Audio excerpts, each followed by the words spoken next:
امشب در 24 سیگنال‌های ضد و نقیض واشنگتن به تهران. آمریکا گفته دنبال جنگ گسترده‌تر در خاورمیانه نیست.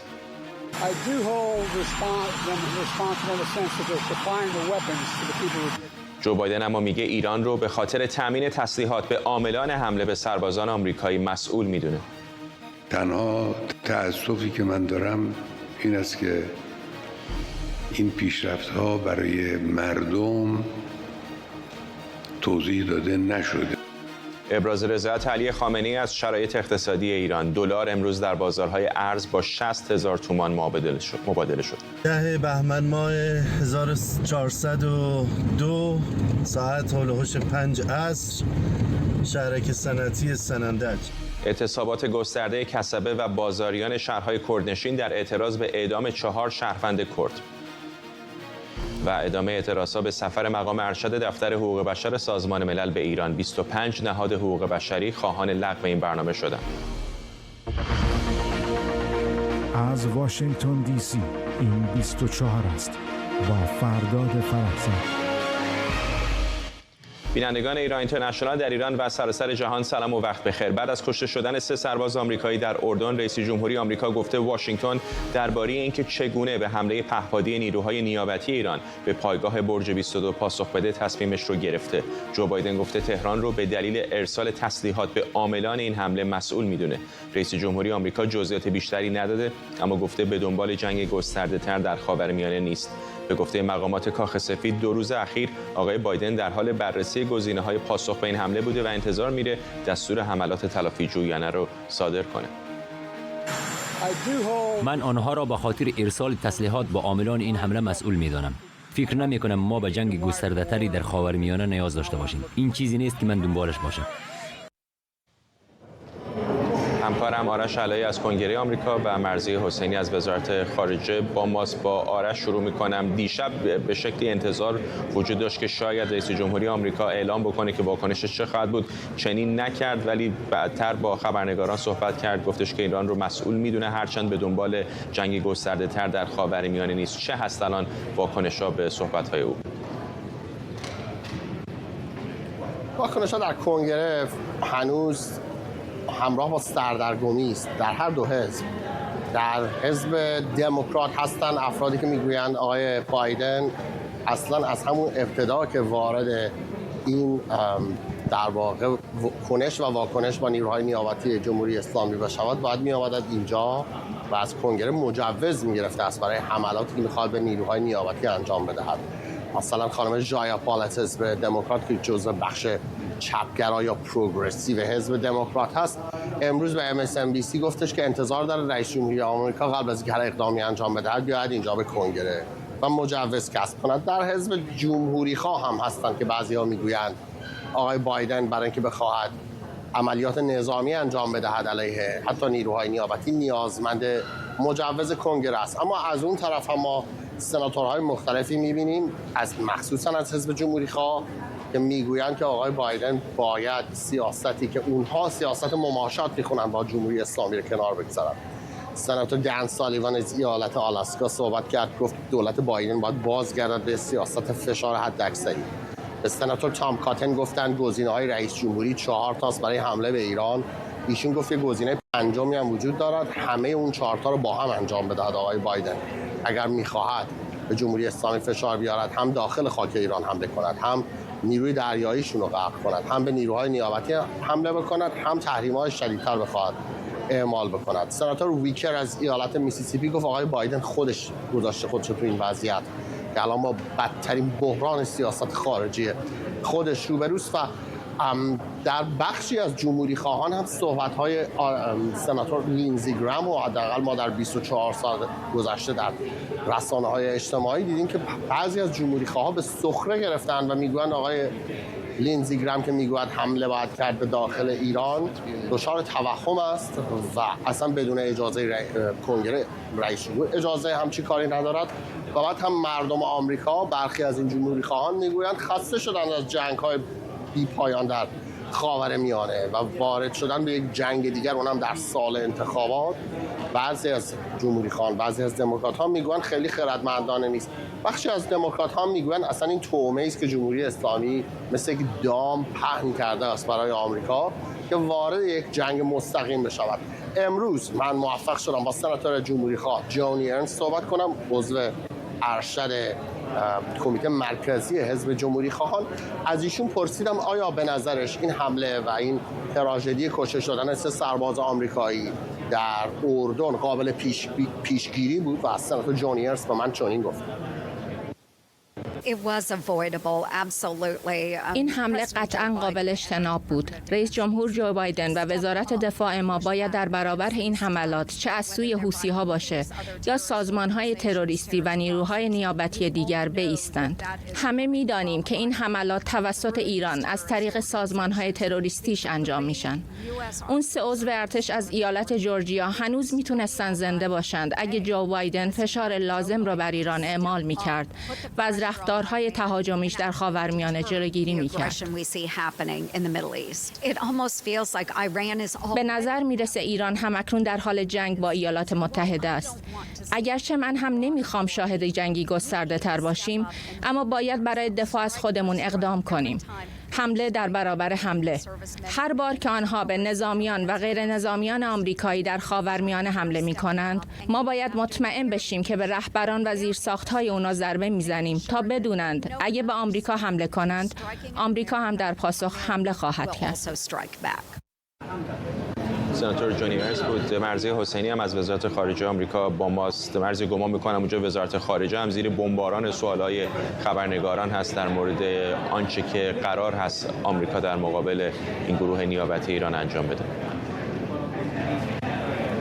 بله، ولی با این حال در کنفرانس مطبوعاتی که دقایق پیشتر برگزار شد، متیو میلر هم مثل که در کنفرانس مطبوعاتی که دیروز در کاخ سفید داشت، بسیار لغات رو با احتیاط انتخاب کرد و بسیار پاسخهای محدودی میداد و بسیار احتیاط میکرد که مشخصا از 2 جمله‌ای که در طول 3 روز گذشته مکررن توسط مقامات آمریکایی تکرار میشه فراتر نره. و اون 2 جمله هم چه هست؟ این که ما پاسخ قاطع خواهیم داد در زمان خودمان، اما خواهان درگیری و افزایش تنش در منطقه خصوصا با ایران نیستیم. اما با این حال اظهارات جو بایدن رو ما داشتیم امروز که این گفت ما تصمیم خودمون رو به طور واضح گرفتیم که چگونه این پاسخ رو بدیم و این حضور مطبوعاتی جو بایدن رو اجازه بده بهش اشاره کنم که قبل از این حضور مطبوعاتی رسانه‌های آمریکا خصوصا در پلیتیکو من دیدم که در واقع اذعان می‌کردن که بایدن از انظار عمومی پنهان هست و این حجم از انتقادی بود که نسبت به بایدن در رسانه‌های آمریکا بود، این که چون پاسخی نداره پنهان هست و احتمالاً پنهان خواهد ماند. که خب البته جو بایدن اومد و با خبرنگارا صحبت کرد و گفت ما تصمیممون رو گرفتیم، اما همچنان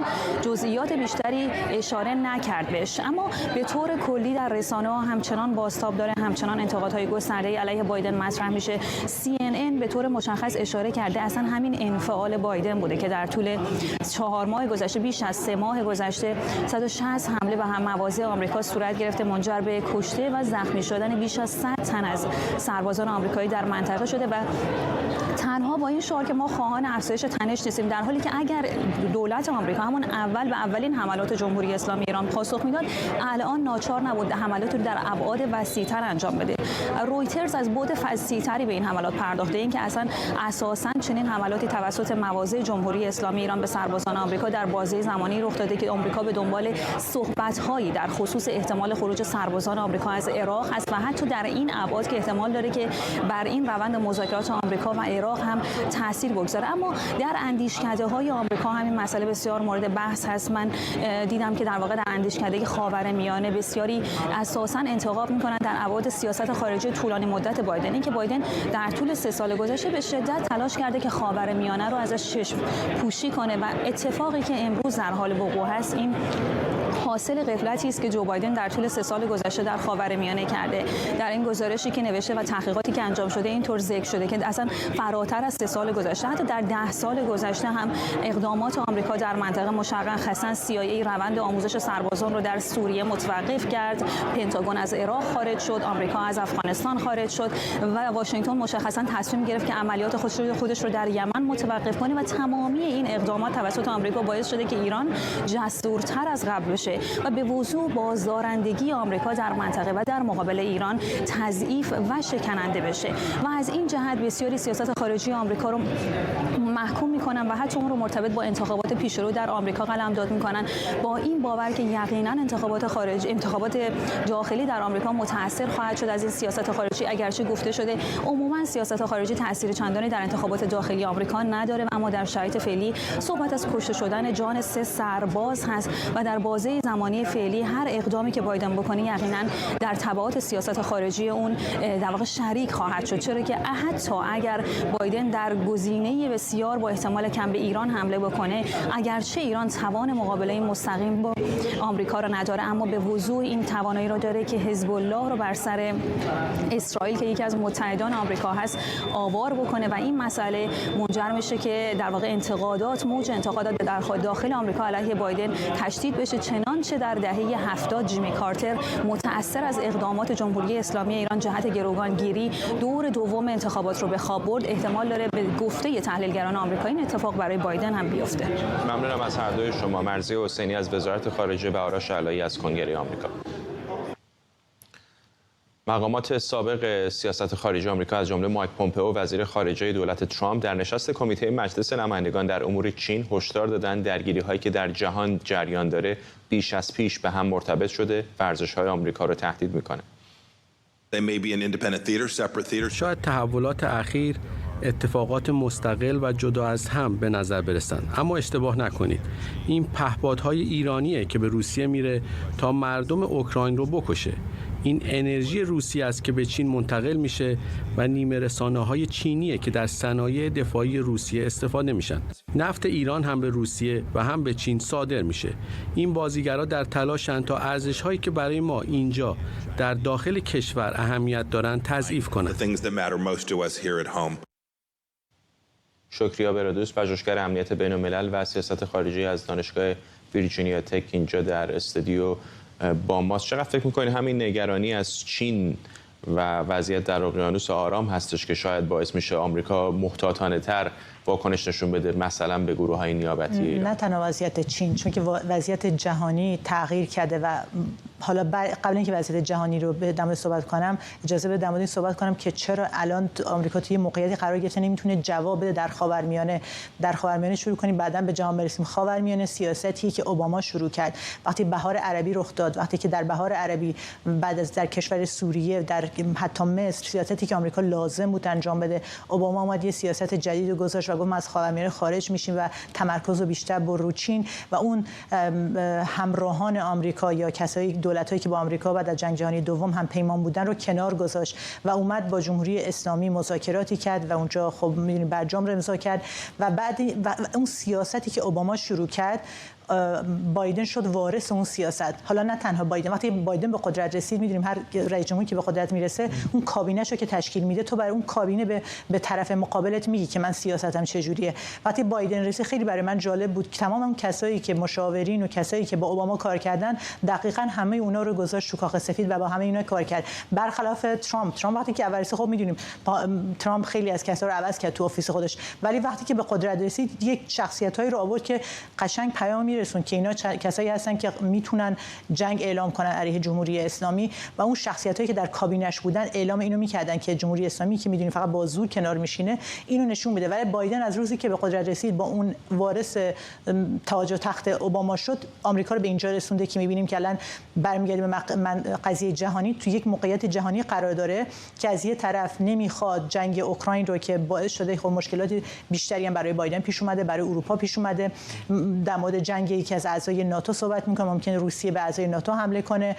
در مورد بریکس صحبت می‌کنیم که الان جلسه‌اش در مسکو بوده و سعی کردن اعضای بیشتری رو جذب کنن روسیه و چین.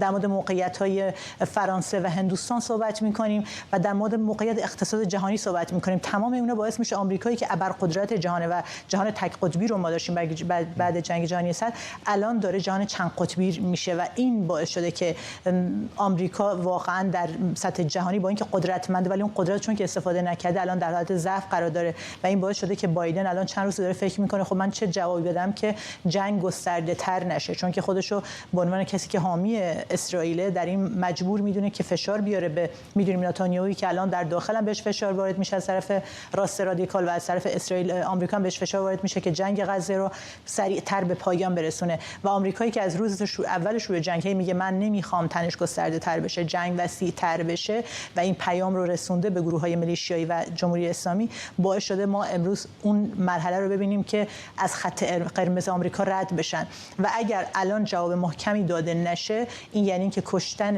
نظامیان آمریکایی در خاورمیانه نرمال، یعنی یه حالت طبیعی تبدیل میشه و اینجا زنگ خطر برای آمریکایی‌ها. برای همین الان رئیس جمهور در حساس ترین موقعیت تاریخی قرار داره. حالا بماند قبل اینکه بیام برنامه دیدیم کتایب حزب الله در عراق گفته ما حملات به پایگاه نظامی آمریکا رو متوقف می‌کنیم. اتفاقا با شرفتون تو کامل الان پشت سر ما دارید می‌بینید پاتریک رایدر سخنگوی پنتاگون هم داره به خبرنگاران پاسخ میده. من از روی توییتر که دارم دنبال می‌کنم یکی در میون یک در مورد واکنش رئیس جمهوری آمریکا دارم میپرسن که جوابای خیلی محتاطانه میدن، میگن پاسخ خواهیم داد اما نمی‌خوایم جنگ افزایش پیدا کنه و دو در مورد همین اتفاقا بیانیه کتایب حزب الله که روی کانال تلگرامیشون هست صحبت میکنن. سخنگوی پنتاگون گفته که اقدامات بلندتر از حرف شنیده خواهند شد.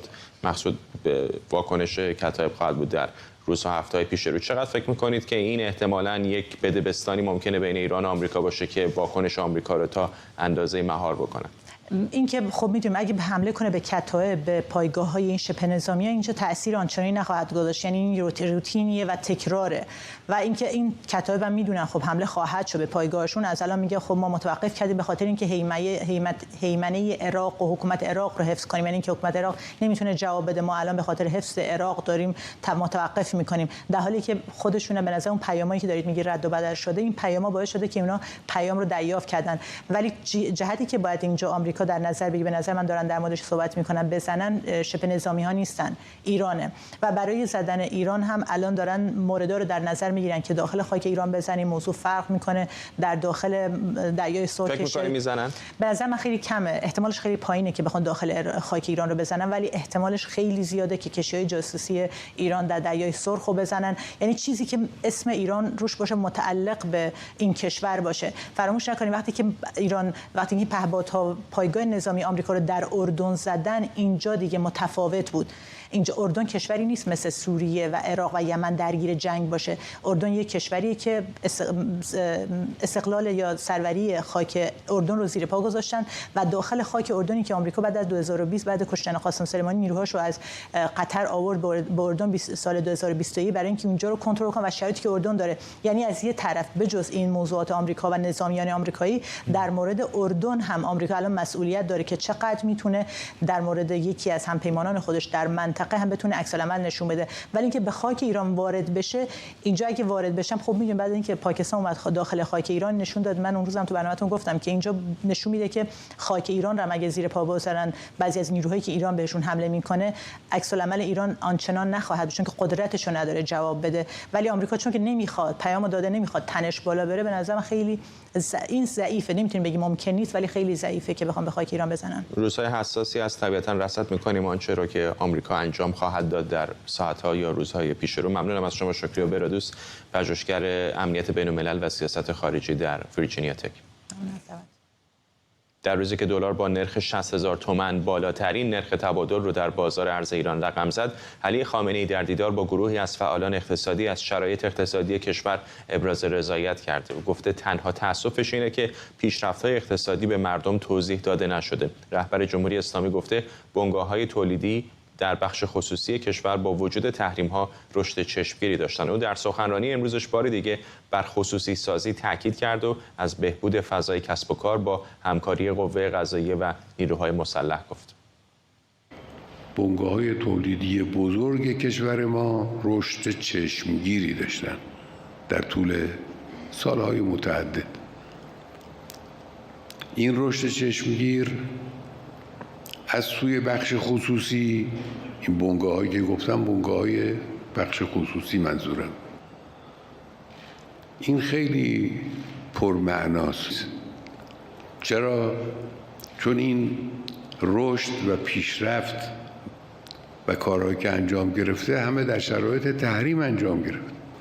تنها تأسفی که من دارم این است که این پیشرفت‌ها برای مردم توضیح داده نشده. همکارم مراد ویسی از واشنگتن با ماست. خامنه‌ای میگه که توضیح داده نشده، اما اقتصاد یکی از اون چیزاست که خیلی به توضیح شفاهی نیازی نداره. هر کسی با جیب خودشون رو به راحتی احساس میکنه. فکر میکنم عالمانه داره دروغ میگه. آقای خامنه‌ای یک دیکتاتور مطلع هست. این نیست که مطلع نباشه. با اطلاع دیکتاتوری میکنه و با اطلاع دروغ میگه. علم اقتصاد دیگه عدد و رقمه. تمام شاخصهای اقتصادی ایران، شاخصهای اصلیش وضعیت خیلی بدی دارن و این منابع اقتصادی بین‌المللی میگن، اقتصاددانهای ایران میگن، حتی آمارهای اقتصادی و حکومت هم داره این رو نشون میده. علت اینی که اقتصاد وضعش خرابه ولی علی خامنه‌ای میگه داره پیشرفت میکنیم، اینی که نمیخواد واقعیت رو بپذیره. همچنان که در عرصه سیاست اونجایی که مردم ناراضیان نمیخواد نارضایتی مردم بپذیره. اگر بپذیره که در کشور مشکلات اقتصادی جدی وجود داره، خب سوال بعدی اینه که مسئولش کیه؟ و علی خامنه‌ای در این 34 سالی که در قدرت بوده مسئول اصلی. از اون طرف نمیخواد از دولت محبوبش، دولت رئیسی، انتقاد بشه که به لحاظ اقتصادی موفق نبود. به نظرم عالمانه داره دروغ میگه. و از طرف دیگه ما موقعی که داریم نگاه میکنیم، این که وضعیتی که خودش داره میگه داریم به قله میرسیم، حتی طرفدارای خودش هم راضی نمیکنه. اخیراً یک روحانی که مدیر حوزه علمی در کنگاور بود گفت که آقای خامنه‌ای کدوم قله؟ چرا این قله رو من و مردم ما نمیتونیم ببینیم؟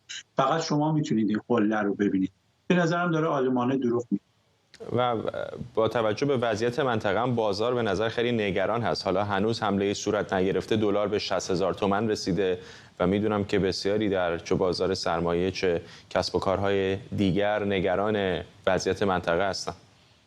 دلیل اصلیش اینه که اقتصاد ایران مهمترین بیماریش غیر اقتصادیه، یعنی سیاسیه.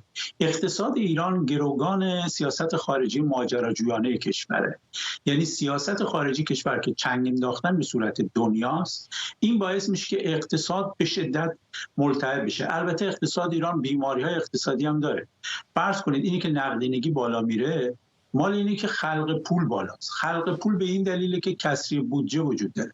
کسری بودجه به این دلیل وجود داره که هزینه‌های دولت بالاست. هزینه‌های دولت به این دلیل بالاست که نمیتونن تولید بکنن.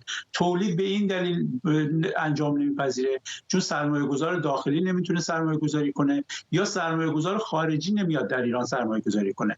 و سرمایه‌گذار خارجی هم به این دلیل نمیاد چون تعاملات ایران با نظام بین‌الملل تعاملات مثبتی نیست، بر اساس جنگ محوری و ماجراجویی. بنابراین با وجود اینی که راه حل‌های اقتصادی کوتاه مدتی وجود داره، مثلا اینی که به بانک مرکزی اجازه بدن نقدینگی رو کنترل کنه یا سیاست‌های صنعتی درستی باشه یا اینی که مبارزه با فساد بکنن، ولی بیماری اصلی سیاست خارجی کشوره. تا موقعی که جمهوری اسلامی معادلاتش رو با دنیا به یک حالت عادی نرسونه، اقتصاد کشور از این وضعیت خارج نمیشه و جمهوری اسلامی نه فقط اراده اینو نداره که با دنیا تعامل کنه، بلکه روز به روز داره از بحران به سمت جنگ میره و این وضعیت اقتصاد رو به نظرم از اینی که هست بدتر خواهد کرد. یکی از اولین شاخصاش هم اینی که قیمت دلار میبینیم که همینجوری داره میره بالا. ممنونم از تو همکارم مراد ویسی از واشنگتن. تصاویری که در شبکه‌های اجتماعی منتشر شده یا به دست ایران اینترنشنال رسیده نشون میده که بازاریان شماری از شهرهای استانهای کردستان، آذربایجان غربی، کرمانشاه و اصفهان در اعتراض به اعدام 4 زندانی سیاسی روز سه‌شنبه 10 بهمن دست به اعتصاب گسترده زدند. دیروز با وجود اعتراضات بسیار و درخواست نهادهای حقوق بشری، حکم اعدام پژمان فاتحی، محسن مظلوم، محمد فرامرزی و وفا آذربار 4 زندانی سیاسی کرد اجرا شد. نیروهای امنیتی این 4 نفر رو مرداد 1401 بازداشت و به همکاری با اسرائیل و قصد انجام عملیات بمبگذاری متهم کرده بودند. این اعتصاب در شهرهای مثل بوکان، سنندج، سقز، بانه، کامیاران، مهاباد، دهگلان، دیواندره، مریوان و سمیرم تا سه‌شنبه شب ادامه داشته.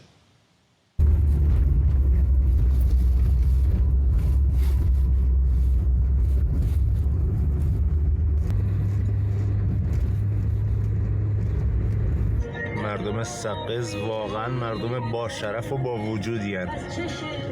واقعا با وجودن. به خاطر 4 زندانی سیاسی کرد امیدوارم روحشون شاد باشه. با سلام، اینجا سقز، شهر ژینا. امروز تاریخ 10 بهمن 1402 ما مردم سقز با بستن مغازه های خودمون و اعتصاب، اعدام های غیر انسانی و دادگاه های ناعادلانه جمهوری اسلامی رو محکوم میکنیم. امروز تاریخ 10/11 کل سقز به اعتصاب سراسری پیوسته. سنندج 10 بهمن 1402 اعتصاب سراسری مغازه‌داران و کسبه شهر در اعتراض به اعدام جوانان میهن.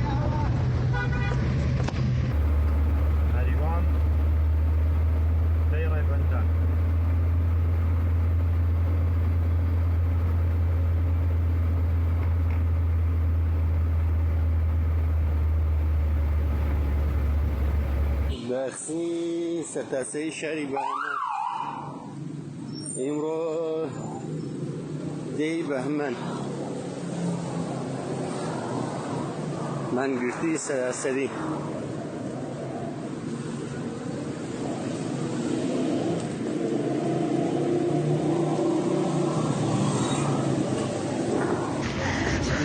مانگرتنی گشتی لشاری دولان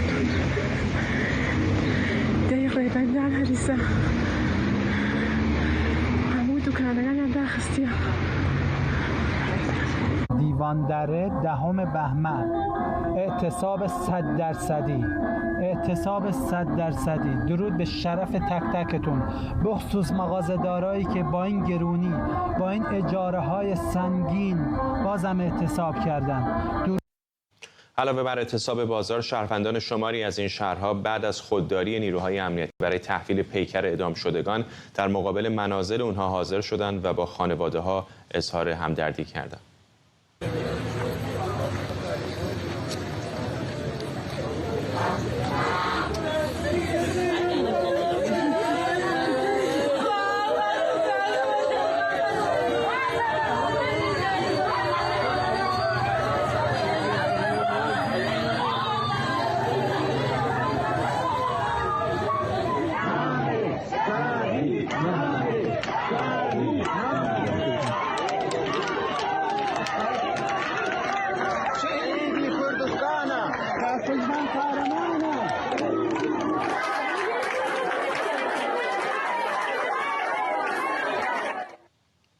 شیلا مستاجر از سازمان حقوق بشری هنگاو از اربیل با ماست. خانم مستاجر، از تصاویر اینطور به نظر میاد که واکنش‌ها، همدردی‌ها و اعتصاب‌ها بسیار گسترده بوده.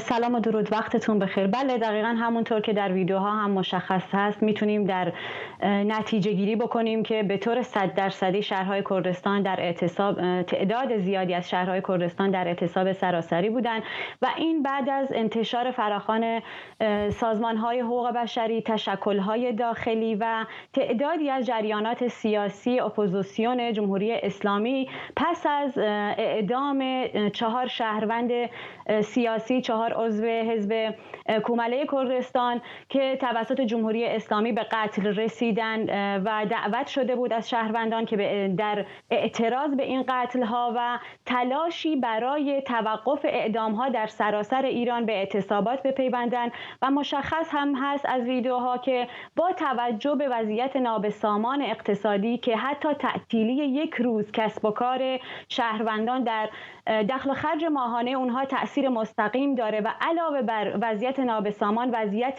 امنیتی و سرکوبی که در شهرهای کردستان به طور همیشگی برقرار هست، اما شهروندان با تعطیلی مغازه‌ها و کسب و کار خودشون امروز به اعتصاب سراسری در شهرهای کردستان پیوستن و طبق آمار و گزارشات دریافتی ما حداقل در 12 شهر در استانهای کرمانشاه، استان کردستان و استان ارومیه به این اعتصابات به صورت گسترده و فعال پیوسته بودند. و مشخص نیستش که چرا حتی حاضر نیستن پیکر این اعدام شدگان رو تحویل بدن. خب میدونید این یک رسم همیشگی جمهوری اسلامی در حسب مخالفان خودش بوده که پیکر اعدام شدگان سیاسی و حتی پیکر افرادی که در کف خیابون بارها به قتل رسیدن توسط جمهوری اسلامی در اعتراضات رو ربوده و به خانواده ها تحویل نداده و از یک فاکتور هست در مورد این مسائل که جمهوری اسلامی به طور فعال از مراسم تشییع و مراسم خاکسپاری این افراد در شهرهای کردستان میترسه و واهمه داره که مراسم‌های خاکسپاری به یک مراسم علیه خودش تبدیل بشه و موارد بسیار دیگه هم هست، از جمله اینکه پیکر این افراد نشانه‌هایی از شکنجه و درد و رنجی که در زمان بازداشت تحمل شده رو نشون بده. همونطور که ما هفته گذشته یک تصویری از پیکر فرهاد سلیمی شهروند اهل ساقط که توسط جمهوری اسلامی هفته گذشته اعدام شد منتشر کردیم و کاملا نشون میداد که ایشون قبل از بردن به پای چوبه دار مورد ضرب و شتم شدید قرار گرفته و بینیش شکسته بود و یک مدرکی علیه دستگاه‌های قضایی جمهوری اسلامی شد و جمهوری اسلامی از این موارد بسیار واهمه داره. البته جای قابل توجه هستش که تأکید بکنم امروز علاوه بر شهرهای کردستان که در اعتصاب بودن، در زندانهای ایران هم افراد و زندانیان سیاسی از جمله زنان محبوس در بند زنان اوین و 10 تن از زندانیان در قزل حصار، خانم سکینه پروانه در زندان مشهد و آقای ایوب جوانپور در محبوس در زندان سقز در اعتراض و تلاش برای توقف اعدام ها در سراسر ایران به این اعتصابات پیوسته بودند. با وجود این در سراسر شهرهای کردستان خطوط تلفن و اینترنت قطع بود و نیروهای امنیتی در خیابون ها و معابر به صورت گسترده در حال گشتنی بودند. ممنونم از شما. ژیلا مستاجر از سازمان حقوق بشری هنگاو از اربیل. همزمان با اعتصابات گسترده در شهرهای کردستان برای اعتراض به اعدام 4 زندانی کرد، ایرانیان مقیم سوئد هم در پی فراخوان از سوی احزاب سیاسی و تشکل‌های حقوق بشری برای یادبود اونها در مرکز شهر استکهلم تجمع کردند. همکارم مهران عباسیان از محل این تجمع گزارش میده.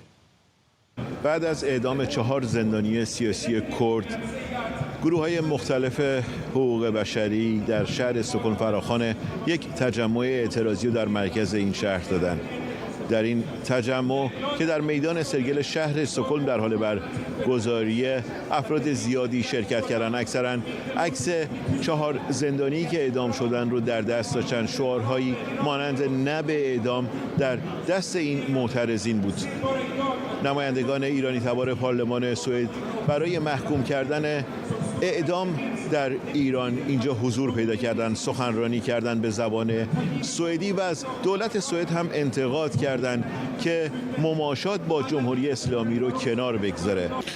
من اول از همه اومدم که حمایت از مردم بکنم که متاسفانه زیر ظلم یک دولت دیکتاتوری و فاشیستی هستن و ضد اعدام صحبت بکنم، نه بگم به این اعدام‌های بسیار وحشتناکی که در این چند روز اخیر دیدیم و متاسفانه در 44 سال گذشته دیدیم. متاسفانه در این چند ماه اخیر دولت‌های اروپایی صداشون رو پایین‌تر بردن ضد جمهوری اسلامی و فشار زیادی به نظر من نشون ندادن ضد این دولت فاشیستی که درون ایران هست و و این تاثیر میذاره. از روزی که جمهوری اسلامی بدونه که هیچ فشاری بهش نیست از طرف دولت‌های دیگه، میتونه یه همچین کارهایی رو انجام بده و متاسفانه ما ندیدیم که عکس العملی از وزیر امور خارجه سوئد ندیدیم که به نظر من، یعنی من راضی نیستم از عکس العملی که نشون دادن و باید سفیر ایران رو احضار کنن، باید فشار سیاسی به ایران بیارن، ولی برعکسش دیدیم که در سازمان ملل و جای دیگر حتی همکاری هم میکنن و کمک کردن به دولت ایران که بتونن پست‌ها و مقام‌های مختلف بگیرن درون این سازمان‌ها و این اشتباه است. سال گذشته یک شهروند دو تابعیتی ایرانی سوئدی حبیب بوسیبت در ایران اعدام شد و این معترضین رو به دولت سوئد اینجا خواستار اینن که برخورد جدی و قاطع با جمهوری اسلامی ایران داشته باشه. چند روز گذشته آخرین دادگاه یوهان فلودرس، شهروند سوئدی که کارمند اتحادیه اروپا است، در ایران برگزار شد. دادستان برای او خواهان اشد مجازات بود، مجازاتی که به احتمال زیاد منظور دادستان اعدام بوده. خب این شهروندان به دولت سوئد اینجا گفتند که به جز اینکه شهروندان ایرانی در داخل ایران با حکم اعدام روبرو هستند، این خطر برای شهروندان سوئدی هم وجود داره و دولت سوئد باید در این زمینه برخورد قاطع با جمهوری اسلامی ایران داشته باشه. مهران عباسیان، سکون. شماری از خانواده‌های پرواز اوکراینی در نامه‌ای به ندا الناشف، معاون کمیسر عالی دفتر حقوق بشر سازمان ملل که قرار به ایران سفر کنه، نوشتن اگر او توانست از این اردوگاه بزرگ جان سالم به در ببره و به عنوان گروگان دستگیرش نکردن یا هواپیماش مورد اصابت موشک سپاه قرار نگرفت، با خانواده‌های آسیب دیدگان جمهوری اسلامی هم دیدار کنه. نهادهای حقوق بشری و شمار قابل توجهی از فعالان مدنی در طول چند روز گذشته از دفتر حقوق بشر سازمان ملل خواستند تا سفر ندا الناشف رو تا زمان انتشار اولین گزارش کمیته حقیقتیاب سازمان ملل درباره اعدام‌های اخیر به تعویق بندازه. اونها نگرانند که سفر او راهی برای سوء استفاده جمهوری اسلامی و لابی با کشورهای عضو این شورا برای جلوگیری از تحقیقات کمیته حقیقتیاب سازمان ملل درباره اعدام‌های این روزها در ایران باشه. همینطور شماری از فعالان مدنی در شبکه‌های اجتماعی کارزاری به عنوان تعلیق سفر معاون کمیساریای حقوق بشر به ایران راه اندازی کردند. پیش از این هم 25 سازمان حقوق بشری در یک نامه سرگشاده به رئیس کمیساریای عالی حقوق بشر سازمان ملل خواستار تعویق این سفر شده بودند. آسیه امینی، تحلیلگر مسائل اجتماعی از نروژ با ماست. خانم امینی، اولین واکنش هم نیست به سفر ایشون به ایران. واکنش‌های زیادی نهادها و افراد حقوق بشری متفاوتی در روزهای گذشته داشتن. چقدر فکر می‌کنید که تأثیر میتونه بذاره بر حالا نه خود سفر رو به نظر میاد که انجام خواهد داد، ولی در نتیجه سفر اون اقداماتی که احتمالاً در ایران میکنه؟ وقت شما بخیر و درود به همه بینندگان این برنامه. همونطور که شما گفتین به نظر میرسه که دفتر خانم شریف اعلام کرده که به هر حال سفر ایشون لغو نخواهد شد. تا همینجا باید گفت که متاسفانه به نظر میرسه که نگاه خانم شریف که در واقع متعلق به کمیساریای حقوق بشر سازمان مللی هست که در همون سازمان ملل شورای حقوق بشر ریاست مجمع عمومیش رو به جمهوری اسلامی داده که الان موضوع بحث ما هست. بنابراین ما در یک شرایط بسیار پرتناقض داریم حرف میزنیم، قرار داریم. پاسخ ایشون به درخواستی که بسیاری از فعالان حقوق بشر و سازمان‌های مختلف و مردم عادی حتی با امضای پتیشن از ایشون خواستن داده، به نظر میرسه به نوعی نگاه از بالا هست به موضوع.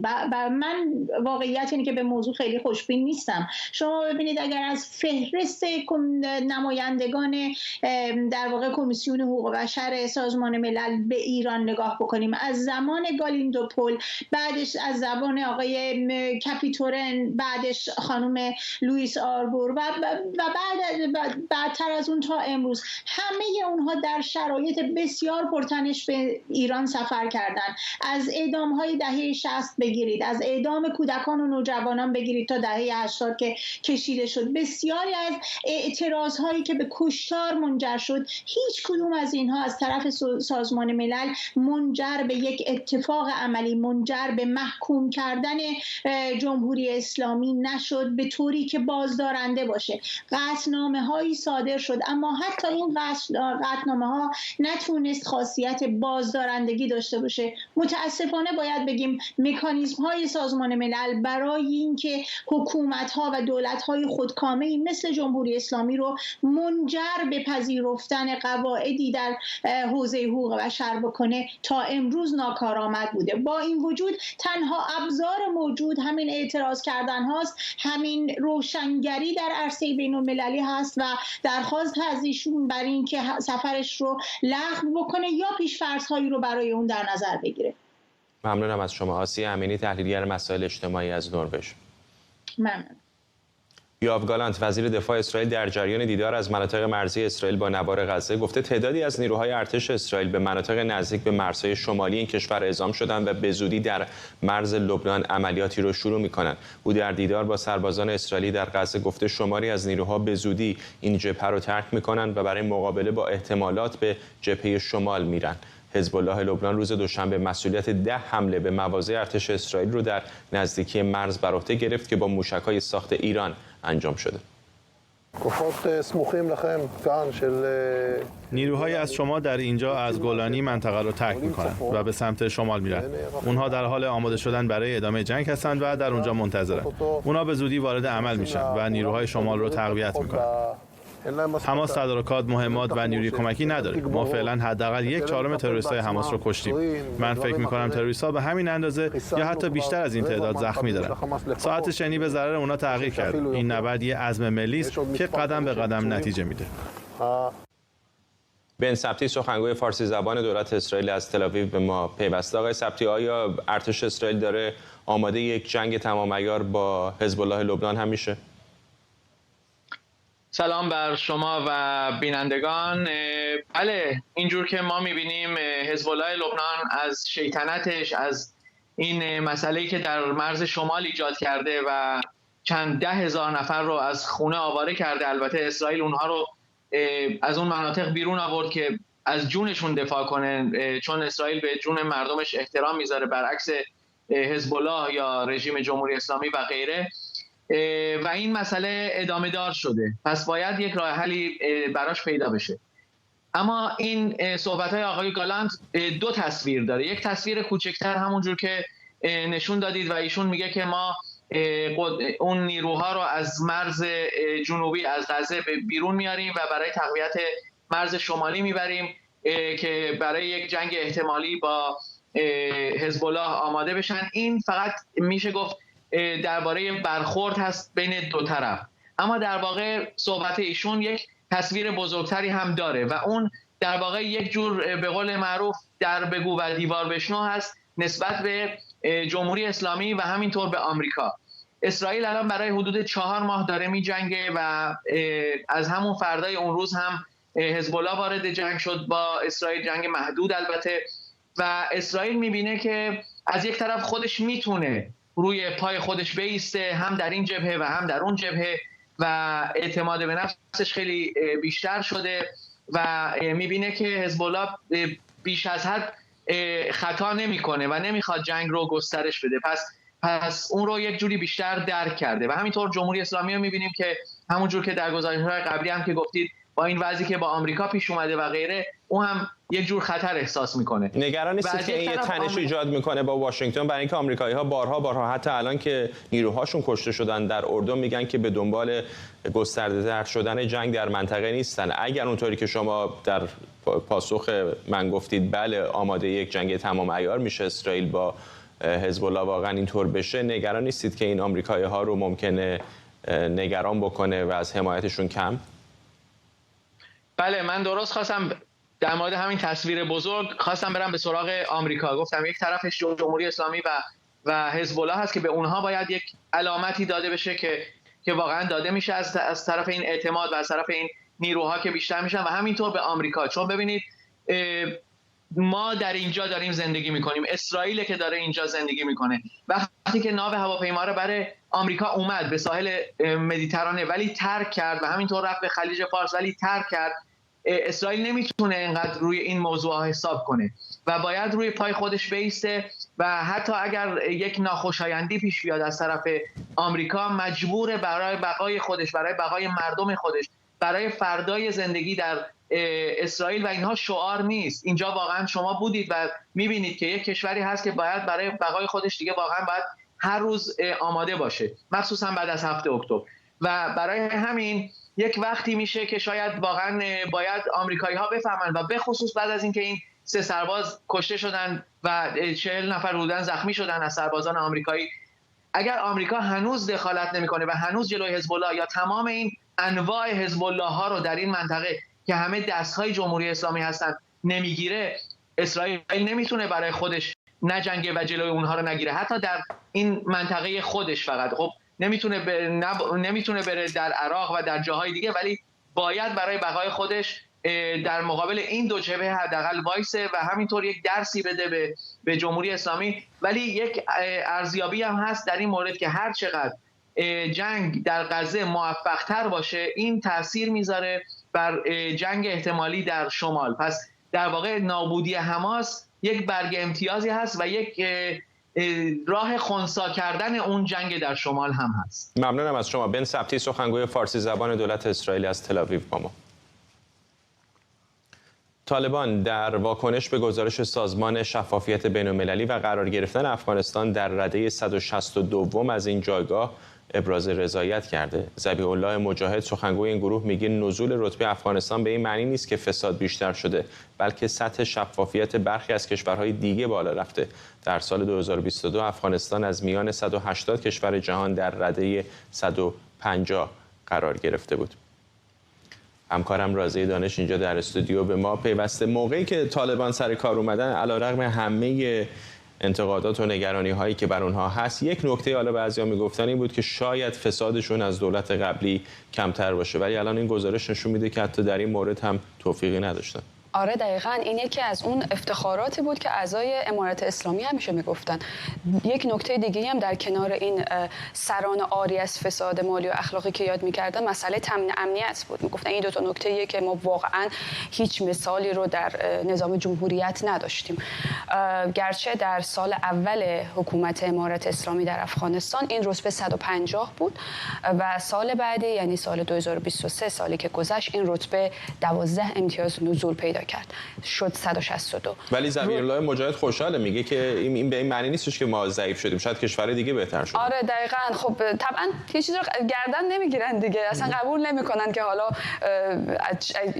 فساد در این حکومت خودخوانده وجود داره.